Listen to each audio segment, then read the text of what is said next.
Prenez le casque du salut. Pourquoi un casque? Pour protéger la tête. Le principal point d'attaque contre l'enfant de Dieu, uni au Seigneur en esprit, est la tête. Naturellement, je parle ici pour ceux qui sont identifiés avec Christ.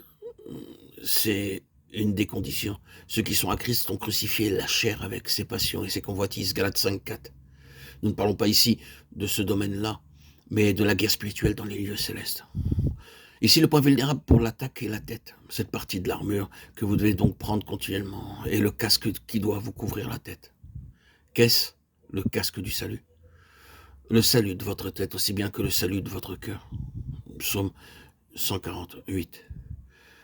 Votre tête est-elle sauvée? Est-elle sauvée de votre propre manière de penser, de vos propres projets et de votre propre volonté? À moins que votre tête ne soit sauvée. Il ne faut pas penser à avoir la victoire. Je veux parler de la victoire agressive remportée pour l'Église de Christ. Parce qu'ici, dans les lieux célestes, le corps de Christ est un, et comme faisant partie du corps de Christ. Vous vous trouvez être dans la guerre générale en faveur de l'Église tout entière. Rappelez-vous que l'arme pour votre combat personnel est le calvaire. Quand vous êtes tenté de céder au péché, emparez-vous de Romains 6.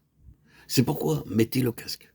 Beaucoup d'enfants de Dieu gardent une porte ouverte à l'ennemi, à savoir leur intelligence. Ils protègent leur cœur, mais leur intelligence n'étant pas gardée est exposée aux attaques de l'ennemi. Ils permettent à leur entendement de demeurer passif et ouvert à tout ce que l'ennemi leur envoie.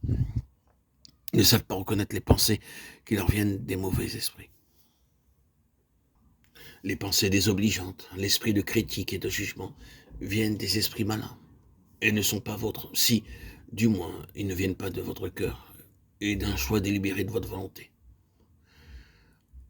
Les choses mauvaises qui entrent dans vos pensées ne sont pas vôtres, si vous reconnaissez leur origine et que vous leur en refusiez l'entrée. Gardez-vous d'une intelligence passive. Si vos facultés sont là, inutilisées, l'ennemi gagnera bien des victoires. Dieu vivifiera vos facultés, vous fera penser, raisonner, et vous montrera ce qu'il veut que vous fassiez. Il faut que vous lui disiez de tout votre cœur: Seigneur, fais-moi reconnaître toute pensée, toute parole, toute suggestion qui m'est envoyée par les émissaires de Satan. Faites ceci et dès l'instant où vous le reconnaissez, fermez-leur la porte. Prenez le casque et prenez l'épée. Quand l'intelligence est protégée par le casque, alors vous pouvez vous servir de l'épée